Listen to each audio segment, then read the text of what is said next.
हाय, hello सर्वांना माझा नमस्कार. कसे आहात सगळे तुम्ही? मजेत ना? मजेतच राहा. आज आपण घरच्या घरी टेस्टी, रुचकर आणि सुंदर लहान मुलंही खातील आवडीने असे आपण घरच्या घरी शाही पनीर बनवणार आहोत. आणि त्याचबरोबर आपल्याला जे की गव्हाच्या पिठापासून नान कसं बनवायचं आहे तर तेही आज आपण व्हिडिओमध्ये बघणार आहोत. तर इथे सर्वात पहिले मी साधारण 4 टोमॅटो घेतलेले आहेत. स्वच्छ धुवून घेतले आणि त्याला आपण उभ्या फोडीमध्ये त्याला कापलेलं आहे. आणि लोखंडाच्या कढईमध्ये साधारण 1 चमचा तेल घालून आपल्याला ते टोमॅटो छान सुंदर असे परतून घ्यायचे. एक प्रकारचं शालो फ्राय म्हटलं तरीही चालेल. त्यातलं सगळं पाणी आपलं निघून गेलं पाहिजे, सुकलं पाहिजे, याप्रमाणे आपल्याला ते परतून घ्यायचं आहे. तोपर्यंत आपण साईडला छान असे पनीर घेतलेलं आहे. साधारण अर्धा किलो पनीर जर असेल तर त्याचे छान असे स्क्वेअरमध्ये आपल्याला पीस करून घ्यायचे आहे. छोटे छोटे तुकडे करून घ्यायचे आहे. तर आपलं एकीकडे छान असं टोमॅटोची जी काही आपण कढईमध्ये परतून घेतले होते त्याची छान अशी प्युरी केलेली आहे.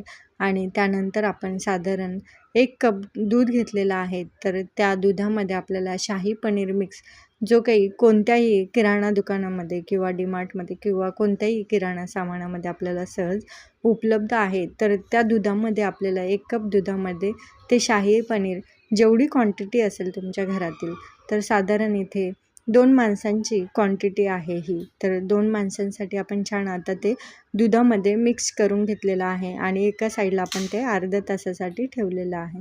तर लगेच आपण दुसरीकडे भाजीची तयारी करून घेऊया. तर त्यासाठी साधारण आपल्याला 2 पळ्या तेल घातलेलं आहे. आणि जी काही आपण टोमॅटोची प्युरी केलेली आहे ना, तर त्यामध्ये काहीही घातलेलं नाही. फक्त जे काही आपले टोमॅटो होते त्याच टोमॅटोची प्युरी केलेली आहे. आणि छान अशी सुंदर आपल्याला ती परतून घ्यायची.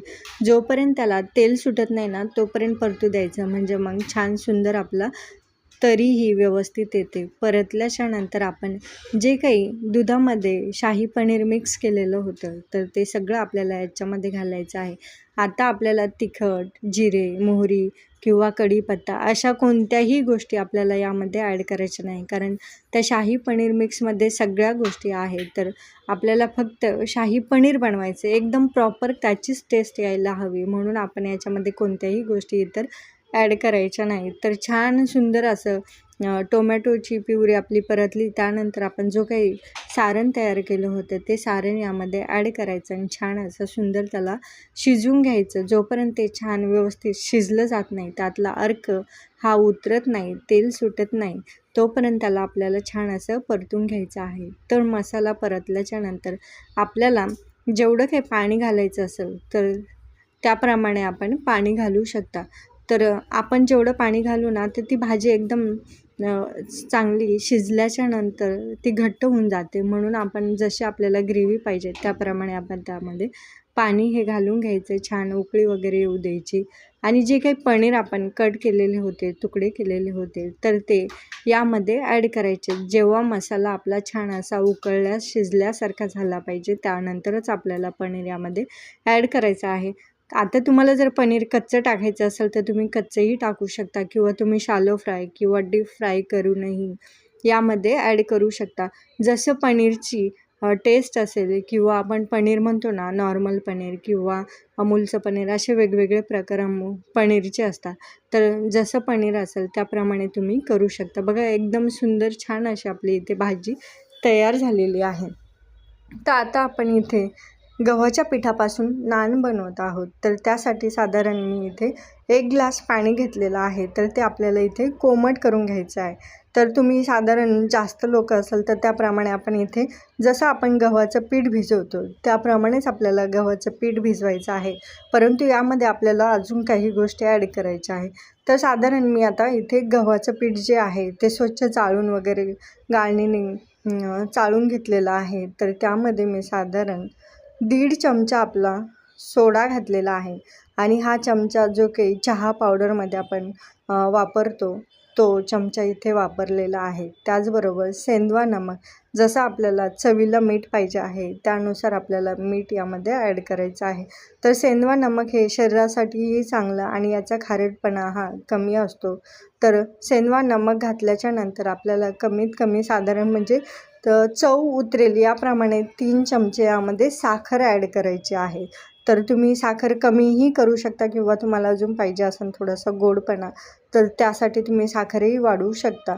आता याच्यामध्ये आपल्याला छान असं दही ॲड करायचं आहे.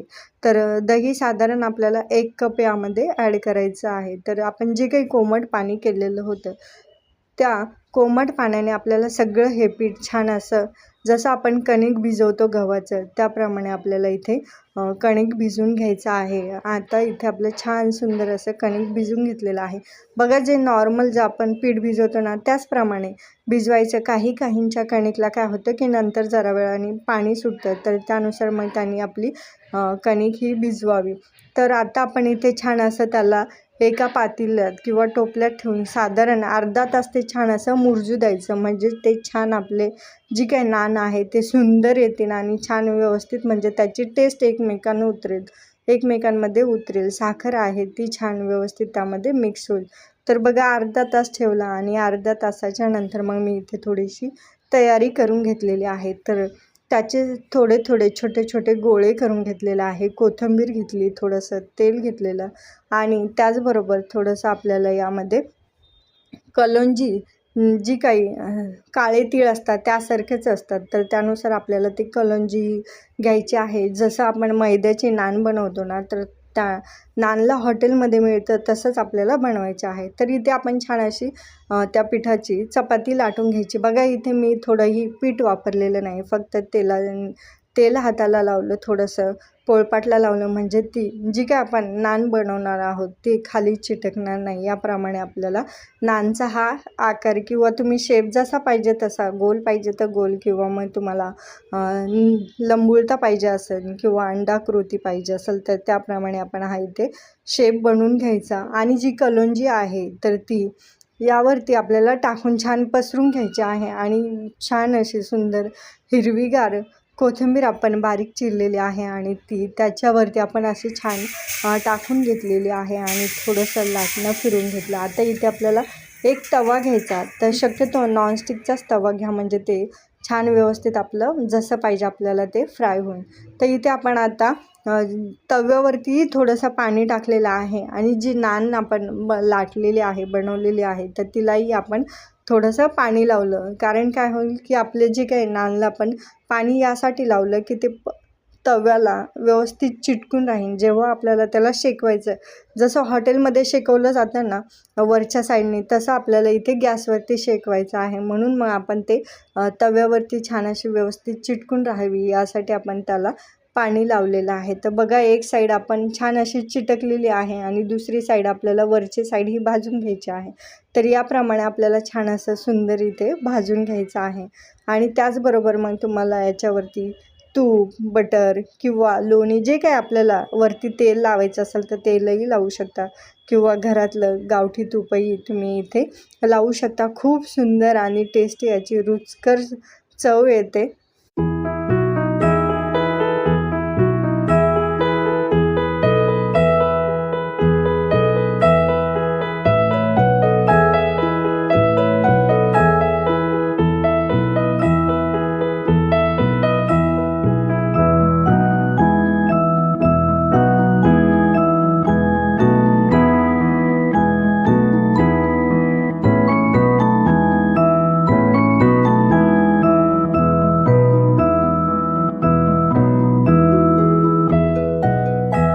अशा प्रकारे आजच्या दिवशी आपण छान आणि सुंदर अशी शाही पनीरची भाजी आणि हॉटेलसारखीच एकदम मैद्याची न करता आपण गव्हाच्या पिठाची हेल्दी आणि टेस्टी रुचकर घरच्या घरी नान बनवलेला आहे. तर तुम्हीही नक्की ट्राय करून बघा आणि आजचा व्हिडिओ तुम्हाला कसा वाटला ते नक्की कमेंट करून सांगा आणि उद्याच्या व्हिडिओमध्ये नक्की भेटूया. तोपर्यंत श्री स्वामी समर्थ.